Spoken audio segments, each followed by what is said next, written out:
eh, el allanamiento a la residencia de Julio César Correa. ¿Quién es Julio César Correa? Julio César Correa es un dirigente del Partido de la Liberación Dominicana, fue durante años el administrador de la distribuidora de electricidad del norte, Edenorte, una de las tres EDES que manejaban el negocio de la distribución de energía aquí en el país. Las otras son EDESTE, o la distribuidora del Este, y EDESUR.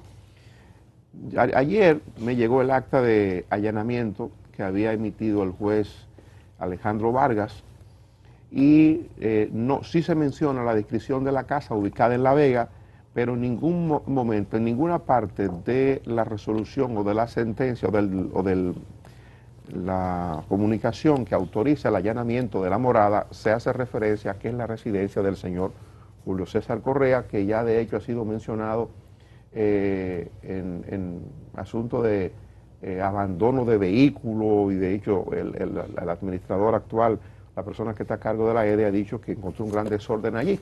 Pero cuando yo vi el allanamiento, supuse que a lo mejor estaban investigando por esas cosas que se habían dicho, incluso reportajes de televisión y de prensa escrita que se hicieron posterior a su salida, posterior al cambio de gobierno.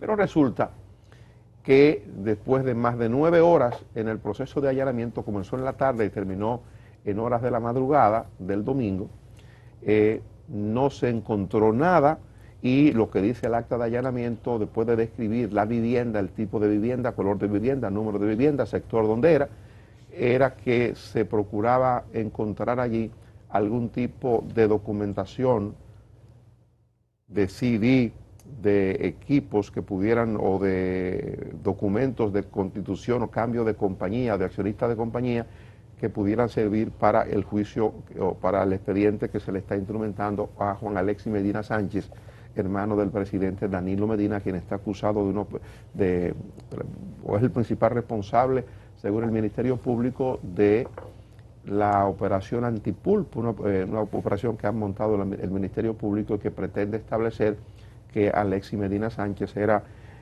una persona que ejercía influencia en su condición de hermano del presidente para hacer negocio o para torcer el proceso de licitación y ganarlo. Resulta que, a pesar de que la prensa el domingo daba cuentas de que a este señor, a Julio César Correa, lo habían apresado, que lo habían esposado, resulta que no.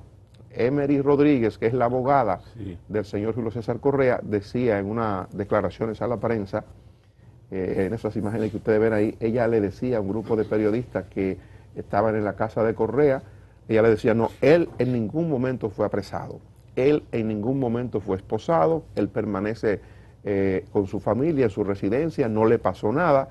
Llevaron incluso perros de la Dirección Nacional de Control de Drogas para determinar en medio del allanamiento si había enterrado algún material o si había dinero por ahí que pudiera servir para la sospecha que tenía el Ministerio Público.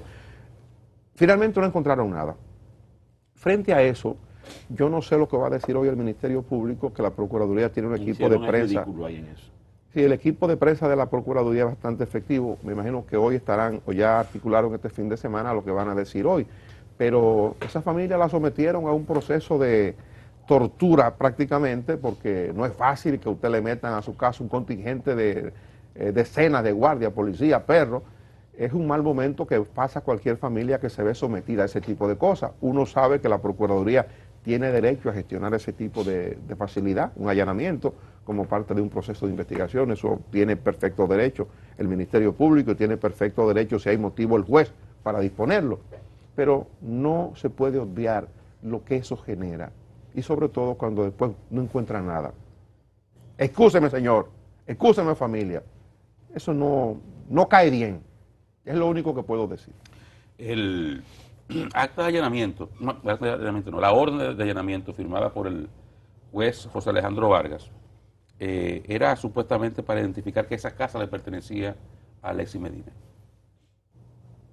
No era para eso, era para procurar, yo la tengo.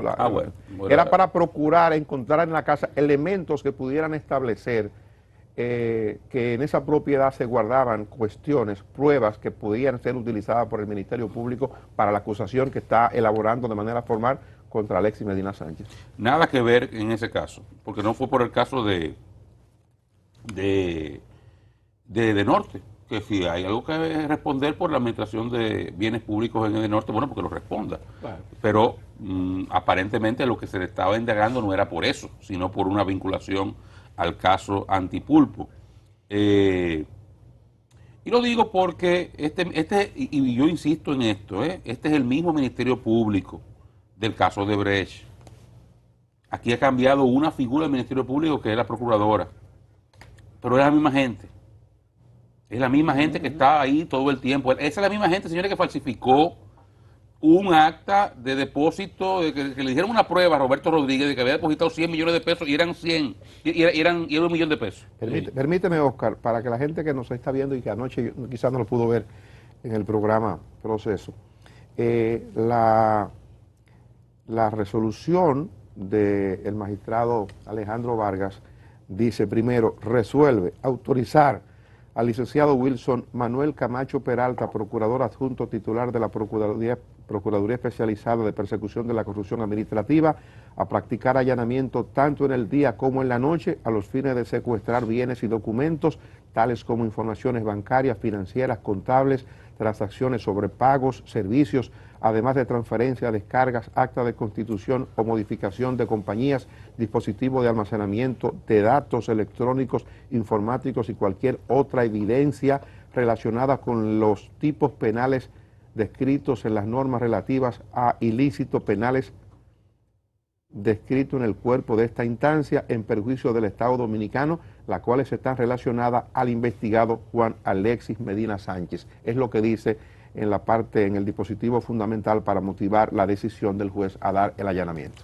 Bueno, ella decía que es el mismo Ministerio Público que le falsificó un depósito a Roberto Rodríguez en el caso de Brecht. El mismo Ministerio Público que está pidiendo un allanamiento de un caso en el cual aparentemente no hay ninguna relación con esta persona. Lo sometieron desde las final de la tarde, principio de la tarde hasta la madrugada, a ellos, a ese señor y a su familia, a quien yo no conozco, y si tiene algo que responder, que lo responda. Yo no he defendido a nadie, pero sometieron a ese señor y a su familia desde la tarde hasta la madrugada de un domingo, la tarde de un sábado hasta la madrugada de un domingo, a un allanamiento en el cual, como Dani bien describe, hasta perros buscaron de la DNCD a ver qué encontraban. Y no encontraron nada. Y el otro día ya estaban emitiendo nota de prensa, justificándose. Que está en una operación, que es interconectada, que sé yo, que cuántas pendejadas, porque es un Ministerio Público muy locuaz para lo que le da la gana. Porque en esa misma demarcación de La Vega, a principios de diciembre, un juez soltó a Miki López, un empresario acusado de lavado por 7,000 millones de pesos. Y nadie dijo nada, no se emitió una nota de prensa de la Procuraduría, que si hubiera sido al revés, ustedes van a ver esta semana que se conoce el caso de la revisión de medida de coerción a ¿cómo se llama? El de Fomper. Fernando Ross. Un hombre enfermo, Sí. Un hombre enfermo que debería estar en su casa, para que no muera, porque aquí no hay pena de muerte hasta ahora, por lo que lo querían matar en Najayo, pero está bien. Él va a pedir revisión de medida de coerción. Ustedes van a ver la presión de ese Ministerio Público en los jueces, utilizando a la prensa, presión que no vimos en el caso de Miki López. No se vio, lo pasaron por abajo de la mesa. En principio de diciembre un juez lo soltó, lo mandó a su casa, que está bien, no importa, qué bueno que esté en su casa, feliz. Pero fue un mes después que se supo. Nadie se enteró. Ese mismo ministerio, es el mismo Ministerio Público que está haciendo entonces este bulto con este otro caso. Que ahora pasó a esta familia esa situación y le puede pasar a cualquiera. A cualquiera. Porque yo insisto en lo mismo. Y lo voy a repetir hasta la saciedad. Es el mismo Ministerio Público que estaba trabajando con Jean Alain Rodríguez. Con esos mismos abusos, la misma vaina. La misma vaina. Que se creen que están por encima del bien y del mal. Con un maldito ego que se creen que son, bueno, yo lo he dicho otra vez, Sergio Moro, señores. Aquí tenemos nuestros Sergios y Sergias Moro. que fue lo que jodieron a Brasil. Nos tenemos aquí con su misma doble moral, con su misma actitud de avalancha, creyéndose actuando a partir de una supuesta, aparente y real superioridad moral. Y creen que ese carnet le da para llevarse de encuentro a quien le dé la gana. Y amenazan a quien sea. Y aquí lo hemos visto antes. Y la gente mejor se calla, porque un ministerio público en este país tuye a cualquiera, porque le dé la gana. No hace falta prueba. No hace falta simplemente que yo le dé la gana de jorobarte la vida. Y lo hacen. Entonces, eso es lo que estamos viendo aquí. Y reitero, yo no tengo ningún problema con la persecución a la corrupción. Todo el que recoja un cargo público y tenga que manejar dinero ajeno, tiene que responder por cada peso que maneje. Y si lo manejó mal, pues que pague las consecuencias. Respetando los derechos. Respetando los derechos, porque así mismo como yo decía que esa gente de Odebrecht debería estar en su casa, como están ahora. Y hoy hay audiencia, y hubo el viernes, y fueron a sus audiencias, y nadie se ha ido. Así mismo deben estar la gente que está en Najayo. O los que vayan a buscar mañana por el plan social, por cuál es el otro caso que están buscando, que vienen ya lo eléctrico. Cámara de cuentas. Cámara de cuentas. Ellos lo anuncian. Esto son los trailers de la película. INAIPI. El INAIPI. Porque, reitero, esto es como la película. Se estrena en marzo. Se te van presentando los trailers. En el caso de contrataciones, parece que También, Yocasta tiene problemas. a Yocasta me da 9 veces, otro trailer, ese viene en febrero. Y así te van llevando la película por parte. Entonces, toda esa gente que ellos van a encartar puede perfectamente bien seguir en su casa. Como están, repito, los de Odebrecht, que lo fueron a buscar como delincuente a las 6 de la mañana, con cámara para grabarlo, que lo trasladaron como si fueran animales de zoológico en unos vehículos a Najayo, para hacer un show mediático, que criticamos aquí en su momento, como hemos criticado con coherencia cada cosa de este tipo de abuso. Y luego los jueces, primero le dan sentencia, le dan prisión preventiva, lo meten a todos a Najayo ahí, luego se revisa, algunos fueron incluso sacados de los expedientes, otros se quedaron, pero desde su casa han estado todo el tiempo asistiendo a todas las audiencias. Y tiene 2 años o 3 años ya casi, 3 años tiene. Desde el 17. Y nadie se ha ido. Todos están aquí. Lo mismo que sucedería con los otros.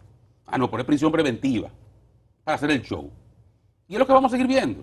Allanamiento de esta naturaleza, pedir prisión, hacer show, que reitero, para mí es consecuencia de la misma debilidad de los expedientes. Como en el largo plazo los expedientes tienen patas cortas, por la ineficiencia del Ministerio Público.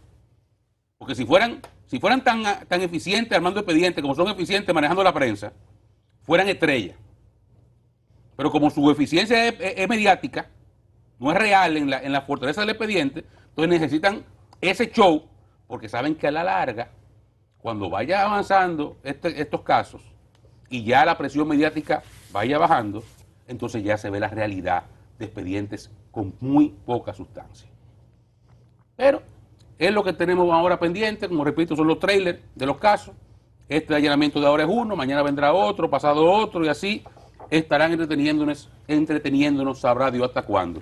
Sí advierto, estos monstruos, cuando se desatan, no tienen dónde detenerse.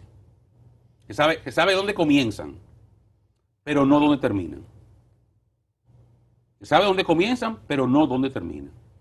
Este tipo de show se llevó la estabilidad política y económica de Brasil. Vamos a ver dónde va a llegar la República Dominicana. Bueno, miren, esto que ha ocurrido es, yo repito, que está en la esfera del Ministerio Público, y lo que decidió el juez Alejandro Vargas también está dentro de la competencia de un juez cuando se le solicita este tipo de medida en procura de recabar pruebas. Llamó la atención que no se especificara que la casa era propiedad de fulano de tal, porque eso es fácil de determinar cuando el Ministerio Público lo solicita, y eso los abogados lo saben. Hay un mínimo de información que debe ser suministrada al juez, para el juez tomar la decisión, y un magistrado como Alejandro Vargas, que es cuidadoso, no sé cómo no se percató de que para solicitar ese tipo de cosas hay que ver a quién le corresponde la residencia, de quién es esa residencia. Estamos disponiendo un allanamiento en la residencia tal, propiedad de tal, bueno. Pero, ¿El aplicó al TC ahora? ese tipo de cosas Eso ayuda no se tomó en consideración. Al currículum. Y quizás por eso la magistrada Emery, la abogada Emery Rodríguez, que es la abogada, insistía en más de tres oportunidades, decía, y eso lo autorizó fulano de tal. Es un procedimiento que hay que cuidar en la próxima oportunidad en que se autorice o se solicite una orden de allanamiento. ¿Sabe por qué? Porque cuestiona entonces la idoneidad de la autoridad, tanto del Ministerio Público como del magistrado que la autoriza. Porque yo paso a analizar la parte social, la parte emocional de la familia, del vecindario. O sea, le hemos generado un problema a esta gente. Bueno, ¿es competencia del Ministerio Público? Sí. ¿Lo puede hacer el juez? Sí. Pero si queremos cuidar este proceso que yo entiendo que el país lo ha celebrado o lo va a celebrar en la medida en que se haga de la forma adecuada, el proceso de persecución de la corrupción siempre va a tener apoyo. Ahora hay que hacerlo con forma, hay que hacerlo respetando el debido proceso y cuidando de que no pueda desacreditarse la intención en el momento en que se ejecuta o después de que se ejecuta. Eso de este fin de semana es bochornoso y le acepta un duro golpe al Ministerio Público y a la justicia, porque no se puede errar después de crear un aparataje de esa naturaleza. Usted se imagina la cantidad de recursos que desperdiciamos ahí, la cantidad de hombres que se utilizaron ahí para finalmente irse sin nada, como nada, no pasó nada. Esos hombres pudieron haber estado combatiendo el crimen en otro momento, en otro escenario. Eso es lo que uno aspira a que no se repita. Hay otras cuestiones que está manejando el Ministerio Público y sobre lo que hay mucha expectativa. Esto de la Cámara de Cuentas, ya el Ministerio Público ha dicho de manera oficial que hay indicio de corrupción administrativa en la Cámara de Cuentas. Ya ustedes saben que han estado citando a los miembros uno por uno del Pleno de la Cámara de Cuentas, han estado citando inclusive a la directora jurídica de la Cámara de Cuentas, una señora que tiene ahí cerca de 30 años en la Cámara de Cuentas, Belkis Pérez, creo que es el nombre. Han citado, sí, Belkis Pérez, es la encargada jurídica de la Cámara de Cuentas, y están citando a Henry Batista Santana, que es el jefe de auditoría, es la persona que se desempeñaba como jefe de auditoría en aquella Cámara de Cuentas que hubo de renunciar para no verse sometida a un juicio político. Él era el director de auditoría, lo pusieron de nuevo como director de auditoría y parece que en ese departamento es donde la puerca tuerce el rabo. Parece que ese es el departamento que habría sido identificado por el Ministerio Público como el responsable de arreglo de auditorías a cambio de cosas, que es lo que está tratando de establecer, dice la Procuraduría General de la República, que se arreglaban auditorías para favorecer a incumbentes o a instituciones auditadas que salían con irregularidad y después de algunos acuerdos se limpiaba la auditoría y todo salía bien. Parece que pues a eso responde el señalamiento que ya hace la Procuraduría de asociación de malhechores, de corrupción administrativa y demás. Ese es un asunto sobre el que uno habrá de conocer más. Se siguen produciendo todavía interrogatorios. Hay parte de los miembros que han ido ya en más de 5 oportunidades y tengo entendido que esta semana van a seguir concurriendo por ante el PETCA, otros miembros de la Cámara de Cuentas, para finalmente proceder a hacer una acusación que va a hacer el Ministerio Público. Es penoso ver estas cosas. Oscar insistía en una cuestión que es fundamental para vivir en una sociedad organizada, el Estado de Derechos. Suele aplaudirse al poder cuando tiene sobre todo tantos niveles de popularidad como actualmente registra el gobierno, el presidente Luis Abinader, y tenemos una Procuradora General de la República que ciertamente, Miriam Germán, tiene una historia propia, construida con servicio en la judicatura, probada honorabilidad, justa en sus decisiones, y las recuerdo desde cuando éramos reporteros y cubríamos la justicia, ella jueza de primera instancia, una persona con una capacidad de comprender todas las cosas y evitar injusticias.